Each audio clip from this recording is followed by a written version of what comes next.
इसके बाद Indian penal code की धारा 342 के तहत दीपचंद के खिलाफ बलात्कार और धारा 376 के तहत नाबालिग के साथ बलात्कार का आरोप लगाया गया। निकाल रहा है, धंधा करवाता चला रहा। दीपचंद ने बलात्कार के आरोप को मानने से साफ इनकार कर दिया और उल्टा दर्शन लाल पर आरोप लगाने लगा। 20 दिन तक पुलिस हिरासत में रहने के बाद दीपचंद के परिवार ने उसे जमानत पर छुड़वा दिया।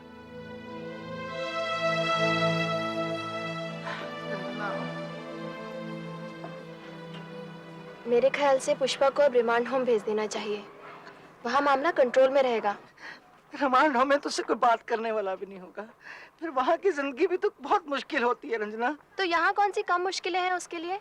आसपास के लोग तरह तरह की बातें बना रहे हैं। रंजना, बच्चा आने वाला है, वो कैसे संभालेगी? कोई ना कोई होगा वहाँ पर। यहाँ बच्चा पैदा होगा तो और बातें बनेंगी। दर्शन तू क्या कहता है? सुन रहा है रंजना क्या कह रही है? बोल तू। जो करना है कर लो, मेरा माथा मत खराब करो। मैं कहीं नहीं जाऊंगी, घर का छोड़ के कहीं नहीं जाऊंगी। बुआ बापू से बोलो ना, मैं कहीं नहीं जाऊंगी, कहीं नहीं जाऊंगी, मैं कहीं नहीं जाऊंगी। सन 1993 दिल्ली और उत्तर प्रदेश की सीमा पर बसा एक गांव पिथरा गांव की परंपरागत मूल्यों वाली जिंदगी में शहरी हवा पहुंच चुकी है। इसी गांव के कुछ लोग अपनी जमीनें बेचकर रातों रात अमीर भी हो चुके हैं। यहीं के बड़े बड़े सरोकारों से परे अपने हालात के भंवर में फंसी एक दुनिया है, एक मोटर मैकेनिक की मासूम बेटी पुष्पा की।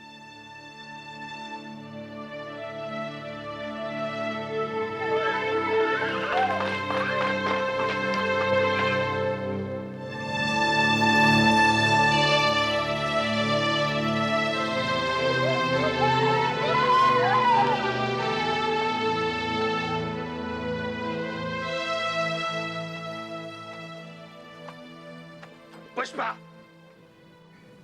हाँ बापू। ये क्या है? बापू मेरा सन। वो तो मुझे भी दिखाई दे रहा है, लेकिन जब मैंने कहा था कि ये हीरो हीरोइनों की फोटो मुझे अपने घर की दीवारों पर नहीं दिखाई देनी चाहिए, तो तेरी हिम्मत कैसी हुई? बापू आज गलती हो गई, बस आगे से नहीं होगा। तो कान खोल के सुन ले, अगर ऐसा शौक पालना है ना तो जमीन में गाड़ दूंगा। जा टिफिन ले आ। खड़ी क्या? जा टिफिन ले क्या? बापू खाना नहीं बना। क्यों? वो कोयला नहीं था ना। तो ला नहीं सकती थी? वो आपसे रात को बोला तो था, लेकिन अब नशे में थे। अरे जबान चलाती है, पहाड़ भर की हो गई लौंडिया, लेकिन कोई सुख नहीं। मेरी तो जिंदगी नरक होती रह गई है।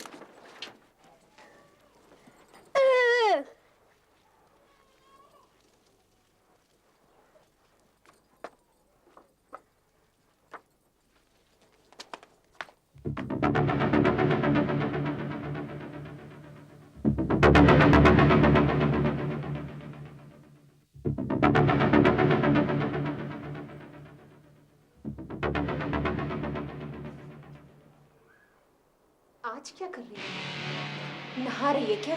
तू हर वक्त भूत की तरह मेरे पीछे क्यों पड़ी रहती है? बीवी हो तेरी, नहीं तो तेरी तरह मैं भी दूसरों की हो गई। कुछ तो शर्म कर।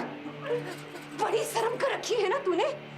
तेरी इसी तांगछा की वजह से मेरी बहन तक ने आना बंद कर दिया है। क्या कह रहा था उससे समझ? मैं तो फिल्म दिखाऊंगा, दिखा लाए फिल्म।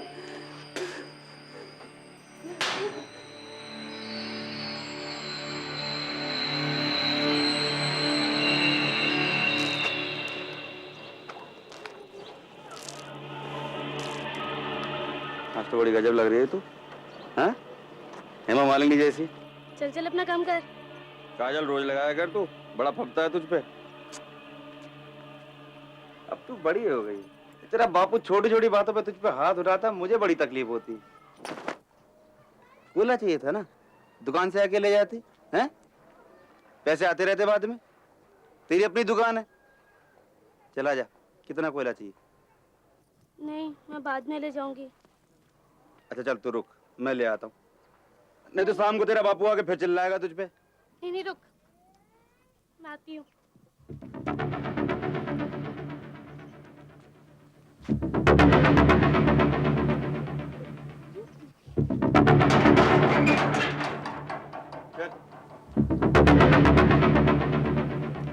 जा वहां से भर ले कोयला।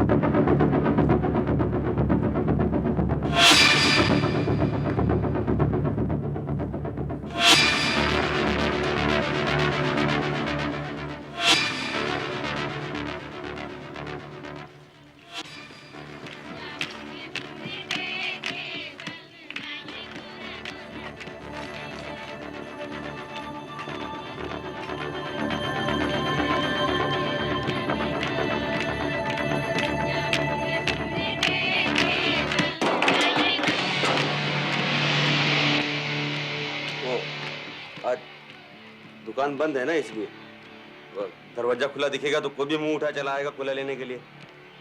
और तुझे कोला लेते देख लिया, मैं मना नहीं कर पाऊंगा। हैं? भर ले रुक क्यों गई?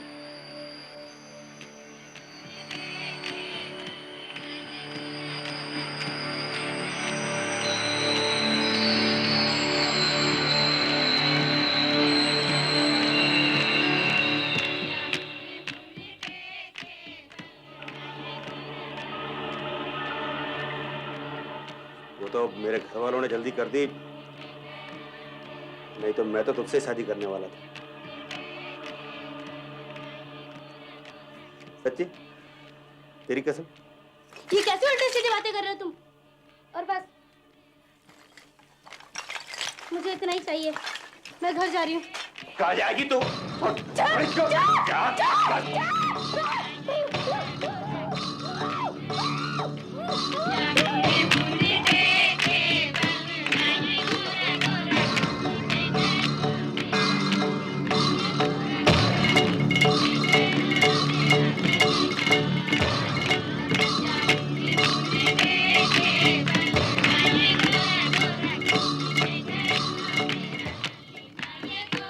अरे सुनते हो? मैं अम्मा जी के साथ डिस्पेंसरी जा रही हूँ। ये बाजे की आवाज तो धीरे कर दो। सुन लिया क्या? डॉक्टरनी के यहाँ जा रही हूँ मैं।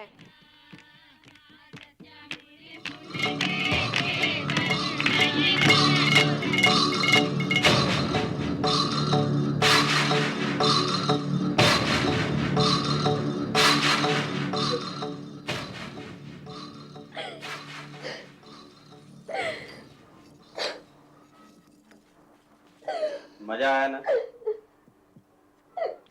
चल जा अब। और सुन, किसी को इस बात का पता नहीं चलना चाहिए। मुझे तो कोई फर्क नहीं पड़ेगा, तेरा बाप तुझे मार डालेगा। पर अगर तूने अपने बाप को बताई और वो मुझ पे चौड़ा हुआ तो दोनों को काट के फेंक दूंगा मैं, समझी? जा। और जब जब इशारा करूं चली आया कर, पूरी औरत बना दूंगा तुझे।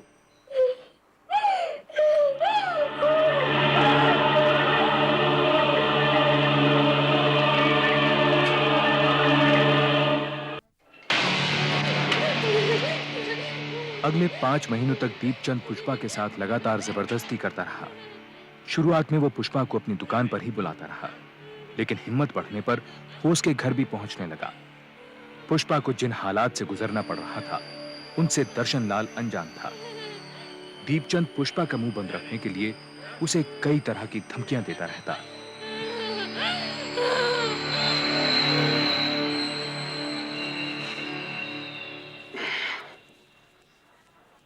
ठीक तो हो जा, तेरा बापू आ जाएगा। आजकल मुझे उल्टी होती है, ऐसे सो जाता है। अभी उम्र कम है ना, इसलिए थोड़ी बड़ी हो जा, तुझे भी अच्छा लगेगा ये खेल। खुश होकर किया कर, बड़ा मजा आता है। औरत का काम क्या होता है? खाना, बर्तन, अपने आदमी को खुश करना, है? अब बहुत हो गया।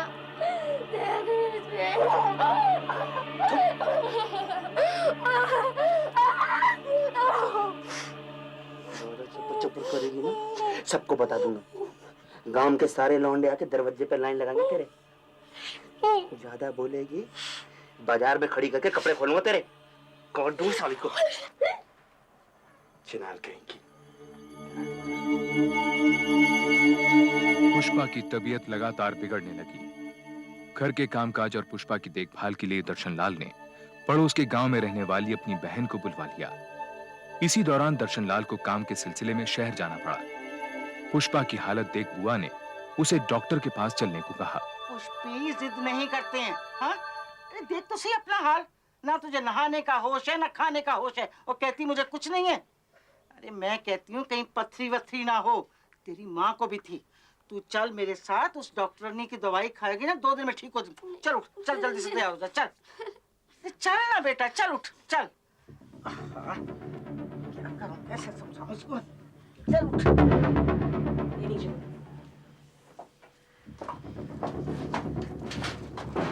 इसके पेट में बच्चा है। ये क्या कह रहे हैं डॉक्टर साहब आप? पुष्पी तो भी खुद ही बच्ची है। बच्ची है पर 14 साल की। इसके पेट में 5 महीने का बच्चा है। मैं कुछ टॉनिक लिख देती हूँ। डॉक्टर साहब आप एक बार फिर से चेक कर लीजिए, नहीं तो आप कहें तो मैं एक्सरे करवा लाती हूँ। ये मेरा रोज का काम है, कभी कोई मिस्टेक नहीं। आपकी भतीजी माँ बनने वाली है। डॉक्टर साहब ये बच्चा गिरा दीजिए, नहीं तो मुसीबत आ जाएगी। तुम्हारा दिमाग तो नहीं फिर गया? 5 महीने के बच्चे को गिराने का मतलब है माँ और बच्चे दोनों की जान देना। नेक्स्ट। हे भगवान, अब हम क्या करेंगे? ये तुम्हें इतनी कम उम्र में इसकी शादी कराने से पहले सोचना था। ये लो। डॉक्टर साहब शादी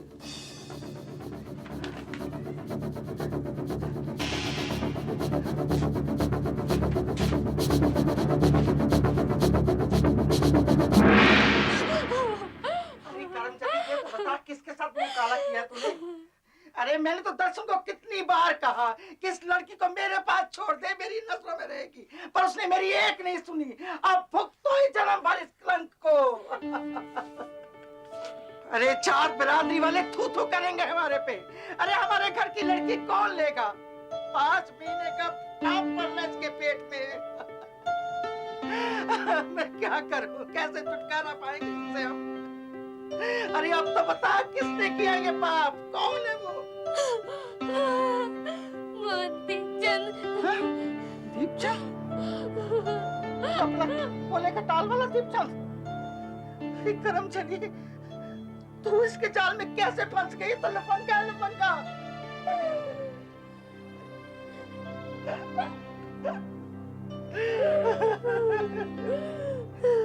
मैंने कुछ नहीं किया बुआ, कुछ नहीं किया मैंने।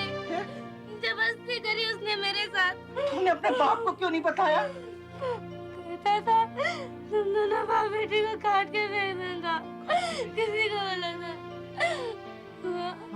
मार रही हो ना, मार रही हो ना। मैं मार मुझे, मार दे बुआ मुझे, जहर दे दे मुझे, बुआ दे मुझे जहर। पुष्पी, जहर तू नहीं खाएगी, जहर वो खाएगा। ओके, हमारे घर की इज्जत बर्बाद करती।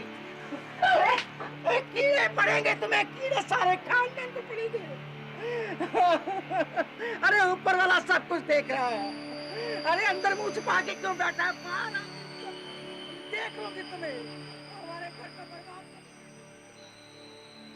देखना अब कुछ ही दिनों में ना तेरी जैसी शकल के बहुत सारे बच्चे गांव में खेलते नजर आएंगे। ज्यादा बकवास मत कर, 1 लाख पड़ेगी होश ठिकाने आ जाएंगे। और जात साली जबान बंद रख ही नहीं सकती है।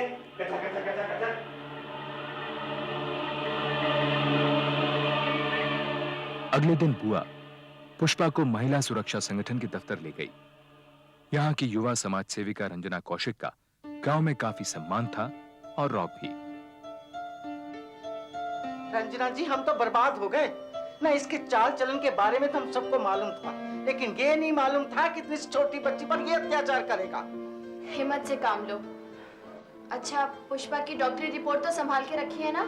हाँ, रंजना ऐसी सजा दिलवा उसको कि 7 पुरुषों तक याद रखें। और ये तो अच्छा हुआ कि दर्शन नहीं यहाँ पर, वरना तो अभी मार काट हो जाती। और पुष्पा इसको तो कभी नहीं छोड़ता वो। चिंता मत करो, मैं हूं ना।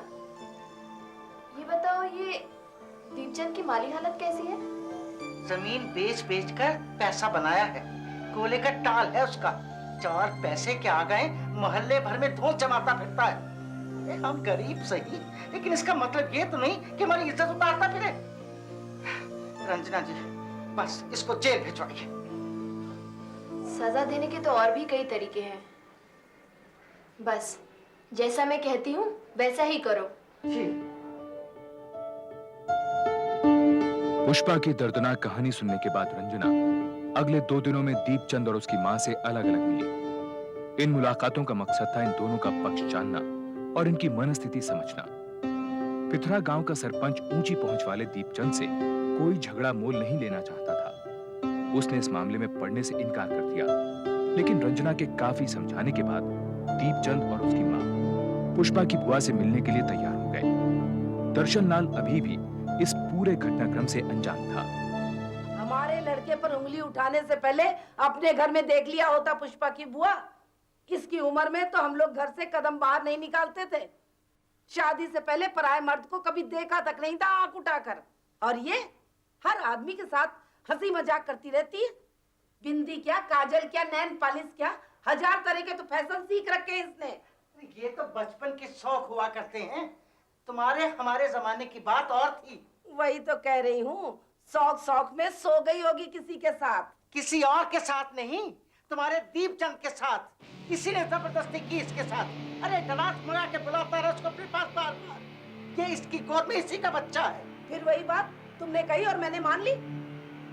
क्यों रे पुष्पा, साफ साफ बता, ये बच्चा तेरे पेट में किसका है? अरे इससे क्यों पूछ रही हो? अपने लड़के से पूछो। अरे बच्चा रोकने की दवाइयां लाकर देता रहा इसको। इसी का बच्चा पल रहा है इसकी गोद में। देख पुष्पा की बुआ, बहुत सुन ली मैंने तेरी, मेरा मुंह मत खुलवा। तू समझती है कि मैं पुष्पा को अपने घर में रख लूंगी? तो भूल जा। देखिए चुप हो जाइए। क्या चुप हो जाइए? अम्मा मैंने तो पहले ही मना करी थी, मत बुलाओ इन कंगलों को। हमारे रुपए पैसे पर नजर है इनके। अम्मा क्या बताऊं, बहुतों के साथ नैन मटक के कर चुकी है ये। इसके यारों की गिनती करने बैठो तो सुबह से शाम हो जाए, उसी में से किसी यार की औलाद होगी है। अरे क्यों हमारी इज्जत पर कीचड़ उछालने पर लगे हो? अरे क्यों इसकी जिंदगी बर्बाद कर दी तुमने? हैं? अरे सारा गांव जानता है तुम्हें। क्या जानता? बोल, क्या जानता? अरे तेरी तो औरत भी तुझे जानती है, तेरे करतूतों को। तुमने तो अपने घर की नौकरानी तक को नहीं छोड़ा। तू तो राक्षस है, राक्षस। अरे पुष्पी के पेट में तेरी गंदगी पल रही है। अरे तो साबित करना, यहाँ क्यों तमाशा खड़ा कर रही है?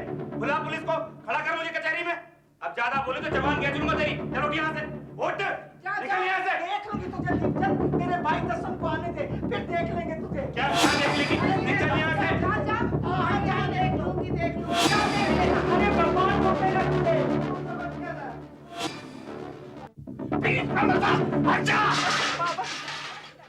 उस रात जब दर्शन लाल घर लौटा और उसे सारा वाकया मालूम चला तो वो गुस्से से बौखला उठा। उसे हैरानगी हो रही थी कि पुष्पा ने उसे ये बात पहले दिन क्यों नहीं बता दी। अरे तो मैं कैसे काट के फेंक देता, पागल क्या मैं? बचपन से मैंने इसको पाल पोस के बड़ा किया।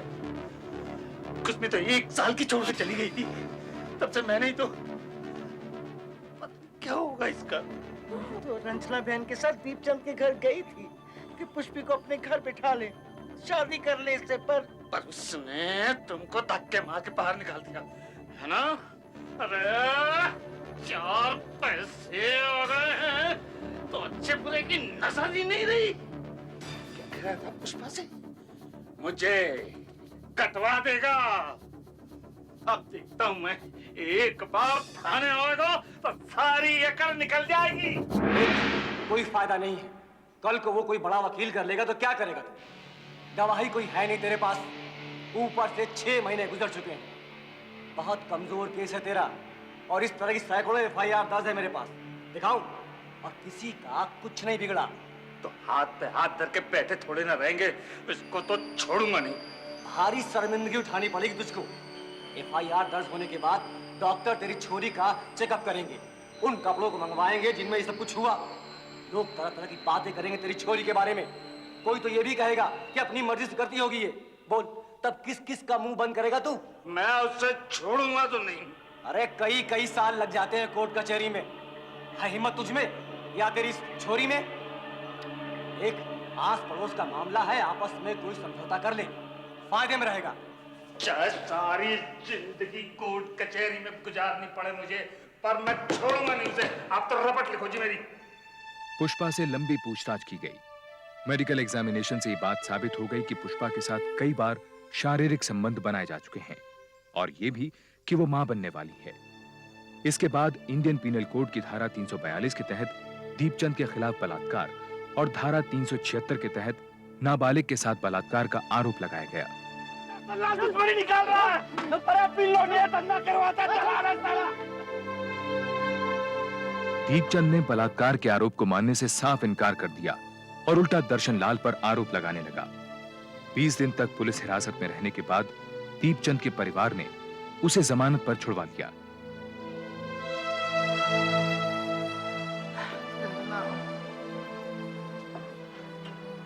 मेरे ख्याल से पुष्पा को अब रिमांड होम भेज देना चाहिए। वहाँ मामला कंट्रोल में रहेगा। रिमांड होम में तो उससे कोई बात करने वाला भी नहीं होगा।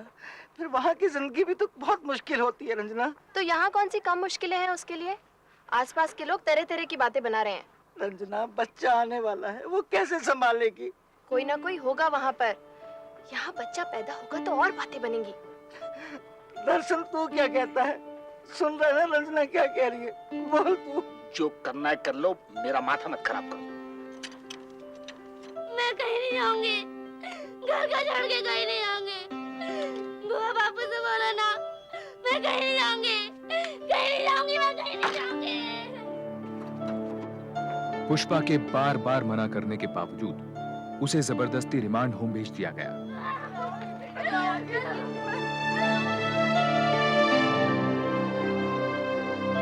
रिमांड होम की सूनी और बेरंग दुनिया में कितने दिन महीने गुजारने पड़ सकते हैं, इस बात का अंदाजा ना तो पुष्पा को था और ना ही उसके घर वालों को। कुछ महीनों बाद पुष्पा ने एक लड़की को जन्म दिया।